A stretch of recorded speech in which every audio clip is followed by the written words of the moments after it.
Hello everyone. I thought I'd go ahead and kick us off while you were enjoying your lunch. Although I realize there may be students sneaking in to say hi to parents, which is great. I want to welcome you to our Spotlight Luncheon hosted by the Trinity University Parents Council. And I want to thank you for joining us today. My name is Mike Bacon, and I graduated from Trinity back in 1989. And I'm proud to tell you it's been a joy to see my classmates who have kids here now as freshmen, first years, and even into seniors, so it's been great. I serve as the Vice President for Alumni Relations and Development, and we're so pleased to have so many people here today. I think this is probably a record for us in terms of the number of parents that have come to this lunch. So I know you're all here to really hear D. Jones speak today. That's probably why you're here. It wasn't just the great Mexican food. I want to introduce several special guests.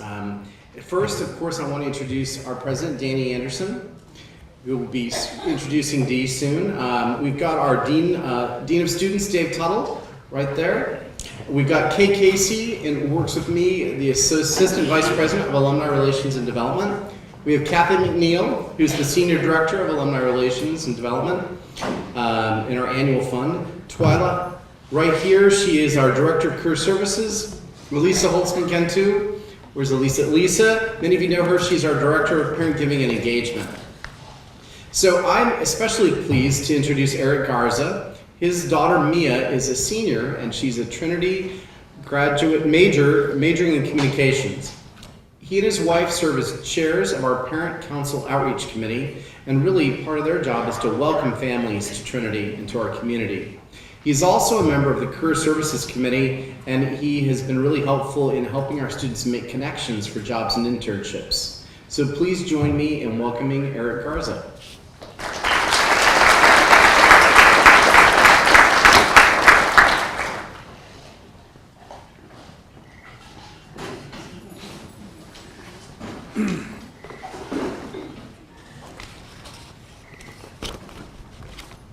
Good afternoon. From one Trinity parent to another, thank you for coming. I appreciate you all being here. We're glad and happy that you could join us for this luncheon. We have some prepared remarks here that I want to make very quickly. Just like you all, about 3.5 years ago, I was sitting where you all were. My daughter Mia is a senior now. And we wanted to get active and involved with the university, and this was the perfect way to do it, through the Parent Leadership Council. Let me tell you what the Parent Leadership Council is about. It's an advisory and advocacy group that helps to foster a sense of community among parents of students and alumni. The council supports the unique Trinity experience that inspires and empowers students to become successful. It's my pleasure today to invite you to, as I did 3.5 years ago, join the council. Please take a moment, as you all have on your tables, questionnaires. We'd like you to take just a few minutes to fill those out and to select a committee in which you can serve. Today I'm excited to tell you there's a new committee on the council. In fact, so new it's actually not on the questionnaire. And it was not a printing oversight, for sure. All right. This proactive committee is our Diversity and Inclusion Committee, whose members will advise the Parent Council and parent program staff on related issues of diversity on the campus. Committee members will welcome parents and families from underrepresented populations and participate in and promote programs and events for parents. To join this committee, simply write it on the top of that questionnaire, and you can give it to either Elisa. Lisa, would you please raise your hand? Or one of our board members. We have any board members here? Raise their hands. There's one there. Or any of the people at the front as well. And we can get in contact with you to answer your questions and help you get involved. I have been asked to have the very, very distinct honor of introducing our president, Danny Anderson, today. Danny Anderson leads Trinity University as its 19th president. Dr. Anderson assumed the presidency in May of 2015 after serving as a faculty member, administrator, and dean at the University of Kansas. Dr. Anderson is a native Texan and began his academic career in 1985 at the University of Texas at Austin. He received a Bachelor of Arts in Spanish from Austin College and a Master's and Doctorate in Spanish from the University of Kansas. An award-winning teacher, he has firsthand experience integrating experiential learning into his classroom and a deep appreciation for international awareness. Dr. Anderson is excited to lead Trinity University during this transformational period and will work to ensure that Trinity is recognized as the model 21st century liberal arts education. Through the discovery that occurs in the Trinity experience, students grow and become the kind of leaders our world needs today. And I would highlight that. Our world does need good leaders today. And to add to that, we have seen our daughter grow from a freshman to a senior over these last 3.5 years. She has become a part of the community. She's a vibrant person, energetic. She loves learning. And that's one of the reasons why we got involved with the university and why my wife and I continue to be involved with the university. That clearly will happen with your children as well. Danny and his wife Kimberly is a teacher, librarian, and community volunteer, are parents of 2 adult children and a dachshund named Willie. Willie is the official Trinity mascot dog? Okay. Anyway, join me please in welcoming President Danny Anderson.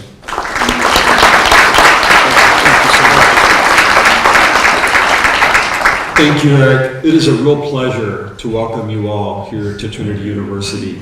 I know that if you're looking at the agenda, there are many activities, and you may have all kinds of plans with your children, but I do want to emphasize that you're invited to our home. There's a reception this afternoon at 3:30. It will be outdoors. We have a great courtyard, so you'll be able to enjoy this very wonderful weather. And I do enjoy having a chance to speak with you personally, individually as you come. So please consider that this afternoon. I also just want to thank you for making time to be here at this lunch. I loved it when I was hearing my colleague, Mike Bacon, talk about how many people are here and how successful this luncheon is. One of the things that has been emphasized in Eric's comments and in Mike's is that our goal is to build connections, to have a real sense of community. We do all kinds of things among the students to try and help them feel genuinely connected to the campus. But it's also something that happens to families as you participate, see your children go through that process of discovering, growing, and becoming. And so this is a wonderful way to extend that and make our community truly strong. One thing that is totally not in my script, but I just am bursting with good news to tell people. If you read the Wall Street Journal, you might have read it really closely and know this, but if you didn't, for the first time ever, the Wall Street Journal put out rankings of universities. And there are a lot of details and things about it that I have questions, is this good or bad? But there's one that I really like. They have an area that talks about top faculties. And so they looked at the faculty members and how much research they each produce. And then they surveyed students to find out how accessible are those faculty members to their students. Now, Trinity came out in the top 10 in the country. We came out as number 6 of top faculty of universities in the US. And so I really think your students will be the ones who can talk about the kind of connection that they form with their faculty members. And at the same time, those faculty members, because they are so engaged and committed in terms of research, are going to be pushing your students to be truly a part of producing that new knowledge that our world needs. This group, the Parent and Family Programs, it's a partnership that tries to help cultivate student learning, student development, and student success. You've heard different people introduced who are all different parts of that here at Trinity University. And so that we can fulfill that, we think about some key principles that guide us. We try to be very student-centered. We want you to think about us as being success-oriented. And we do all kinds of things in partnership with you as we're working to help ensure the success of your students. And so to help you get a different picture about what is going on, it is truly a pleasure to introduce my newest colleague. Her name is Dr. Denise Jones. I would encourage you, most people affectionately know her as Dr. D. She is great. She became in June our new Vice President for Academic Affairs. If you don't think a lot about the way a university is organized, the person who is the Vice President for Academic Affairs is what we would call the Chief Academic Officer. She oversees all of our academic programs. She helps select and provide mentoring for all of our department chairs. She's responsible for looking at faculty development programs to ensure that your students are getting the best in terms of the teachers in front of them. And then she also is looking at our university strategic plan and our new curriculum to ensure that they are up to date and being implemented in an effective way. So for someone who started just a few weeks ago, she has learned a lot in a very short amount of time. She's very passionate about the liberal arts, and she is going to be my partner as we look at making Trinity be the role model for liberal arts in the 21st century. So please welcome Dr. D.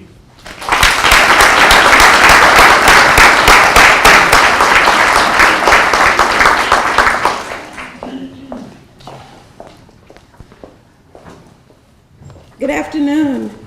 I'm always amazed when I say good afternoon. People act like they don't need to say it back. Good afternoon. Good afternoon.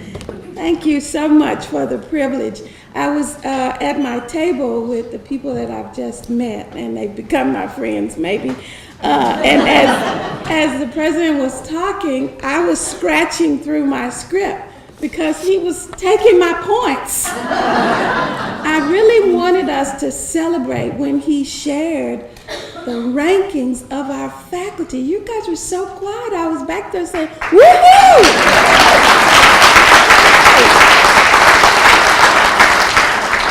You know, it's always a challenge when you're at a new place and they keep asking you to make speeches and you keep doing the same speech.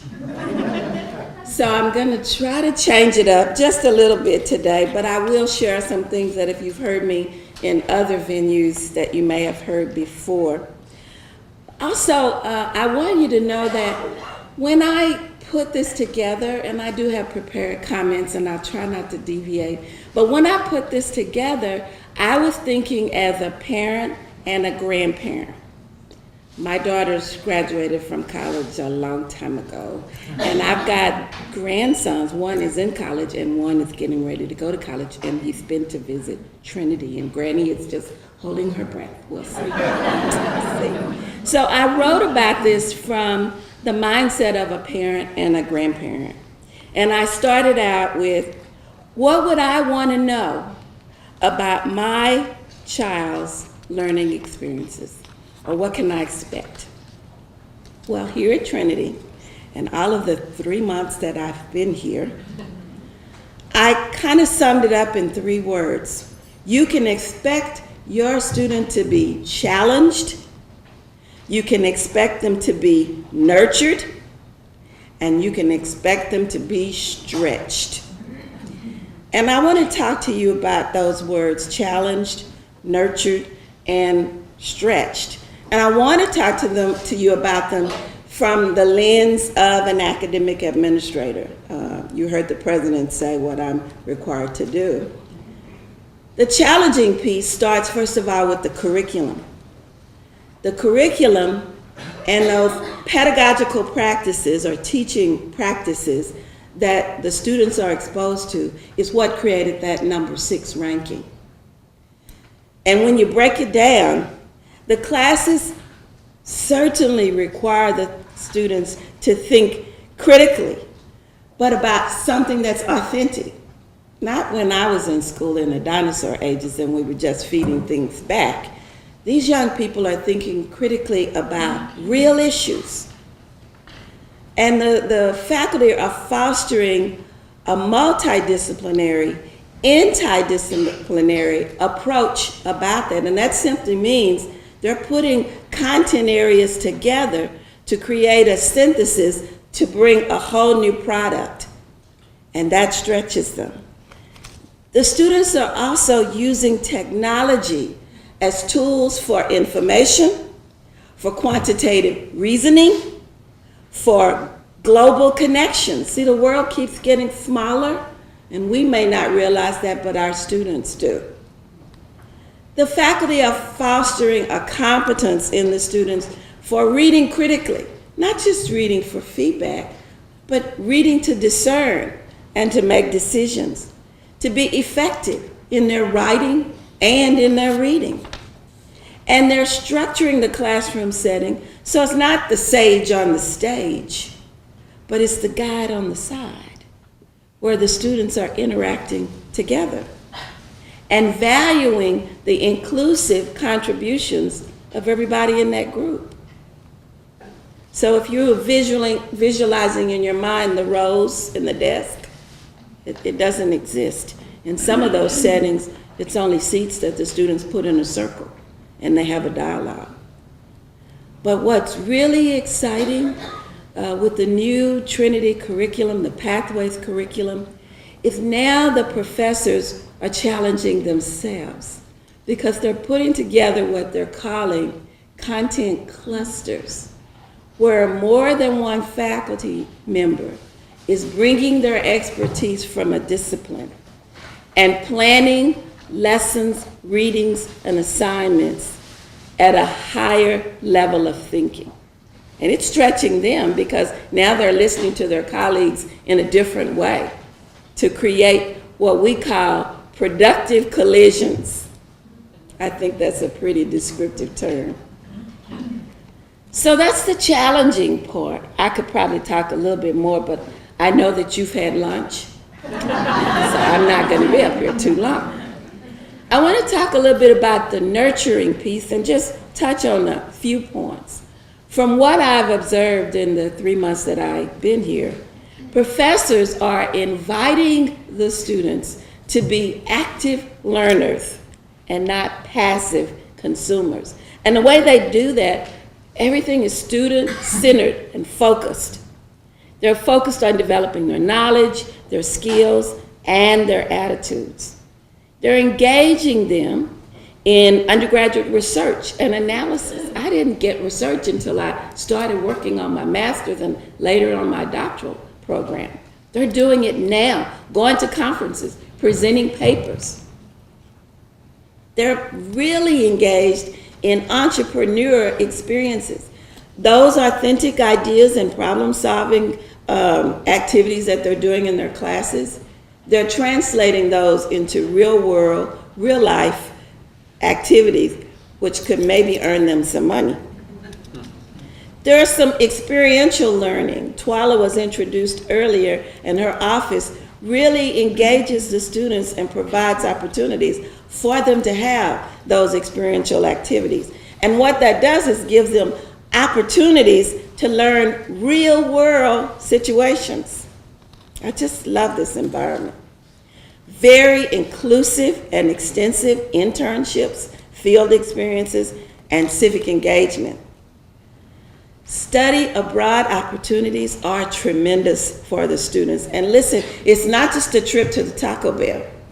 What they're having are studies in language, studies in culture, and really transformational outcomes.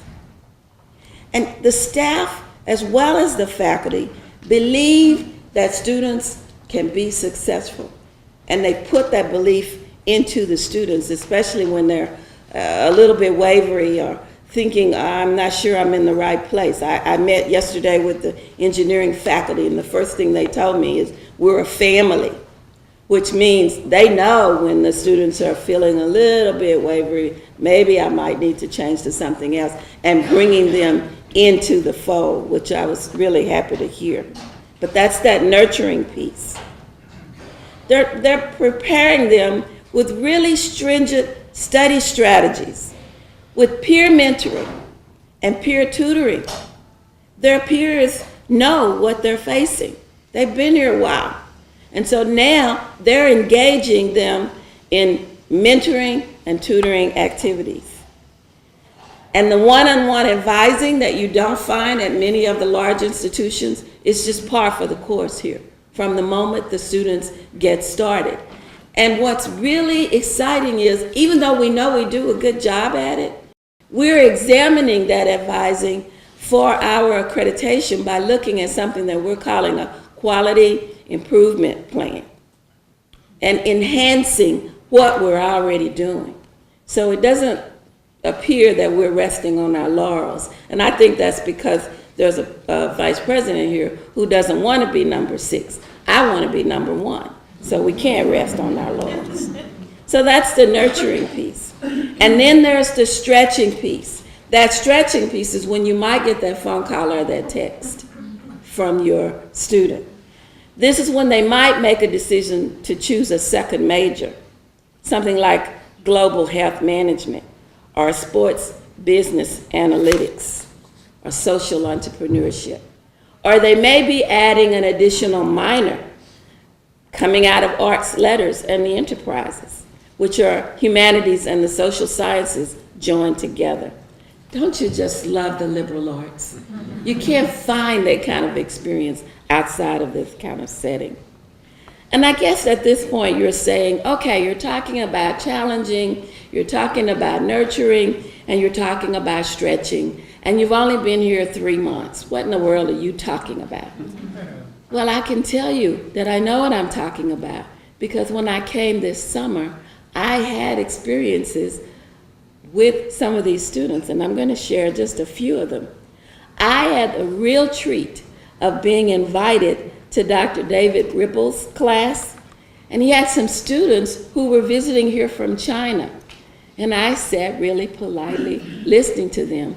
And then before I knew it, I was leaning in, because they were not just politely telling me about what they were learning. They were now talking about how they were going to take it back and use it in other settings. And they were talking about graduate school. And I thought, okay, these kids are definitely engaged. And then I visited Dr. Michelle Johnson's class, and she had a group of local K-12 teachers who are STEM instructors, and she was talking about the opportunities that are here and motivating some of those high school students to get engaged. And I thought, oh, that's real sweet. And then we went to visit some students who were involved in the STEM classes here. Well, that blew me out of the water, because those students were sharing with those educators from the high schools about why they got interested in STEM and what impacted their lives to push them there. And I was really, really blown away, because 5 of the people that were talking were women. Did you hear what I said? Yeah. Women.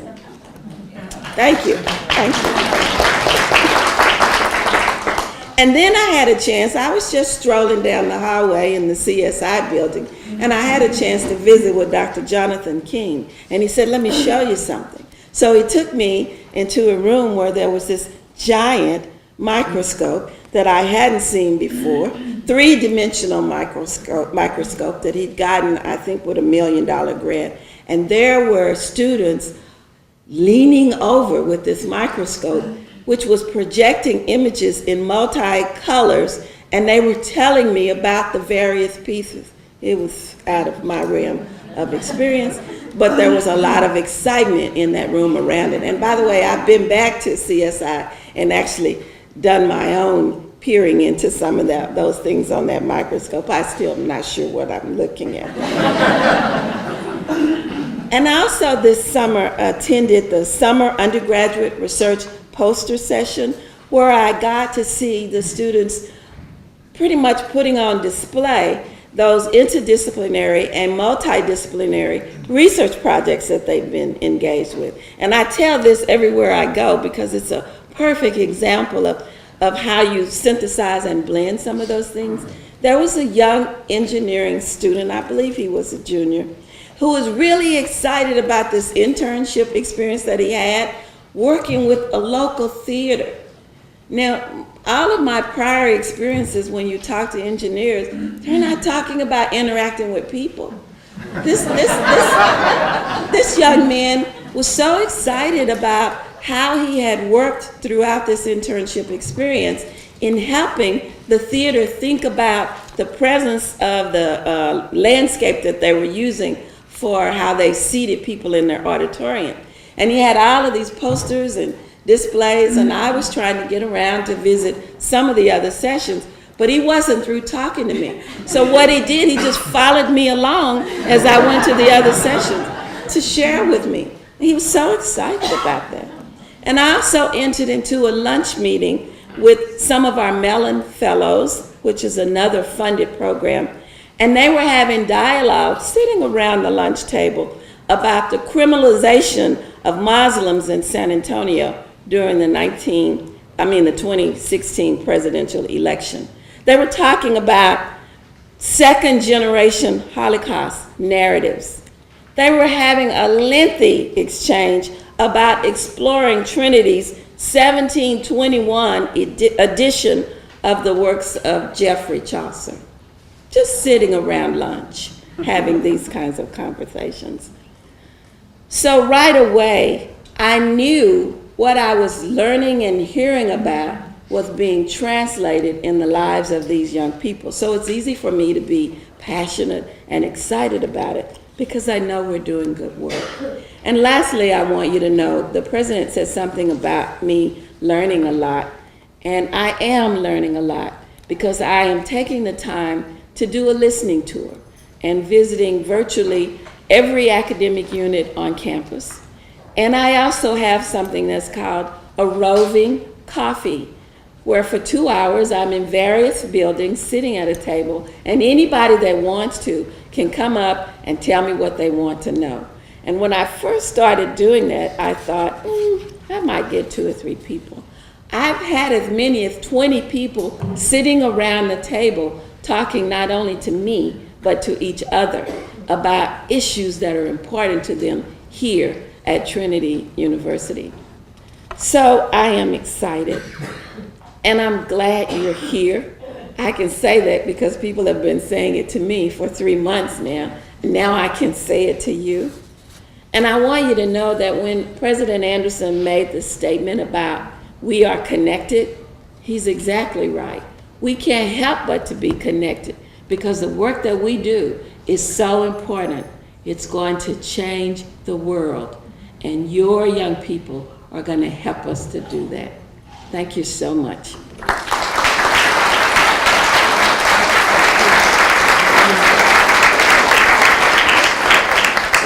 I've been given the signal that I have to have a Q&A. So let's see if I can respond to your questions. Yes. What excited you about considering Trinity? Well, I have to be honest with you. When I first got the call from the search firm, I remember Trinity from back in the 70s when I was coming out of high school, and remembered it as a little small place that did good work. But when I looked a little further, I saw my good friend, Danny Anderson, who I'd been privileged to work with when I was in Kansas. And I said, if I can be anywhere close to him, there are going to be some good things happening. But I will be very open with you that I did my homework, and I knew I was coming to a fantastic place. Thank you. Sure.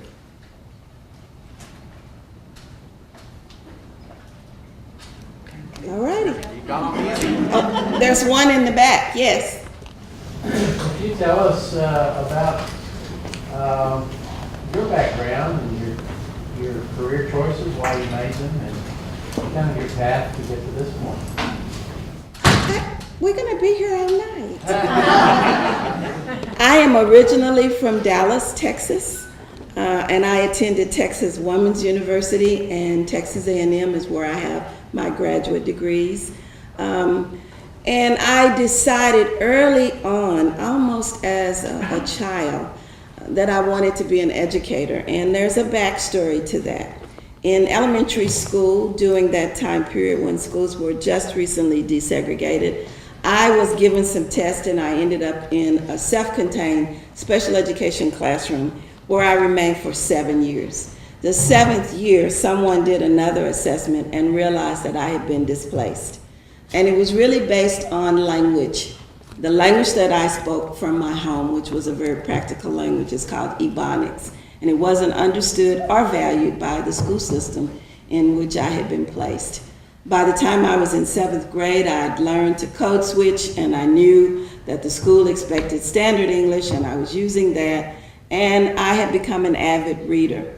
Because of my own experiences, I didn't want anyone else to have those kinds of negative experiences.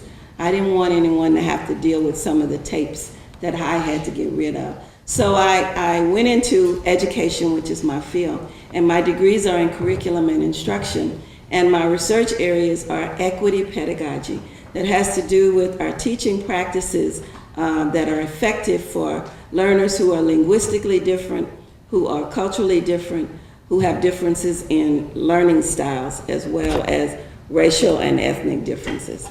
And I've had a very wonderful career, 26 years, doing research in that area. I have served at the University of Kentucky. I've served at Longwood University in Virginia. I did an ACE fellowship at University of Kansas, and I came here directly from Drake University, where I was provost there for 4 years.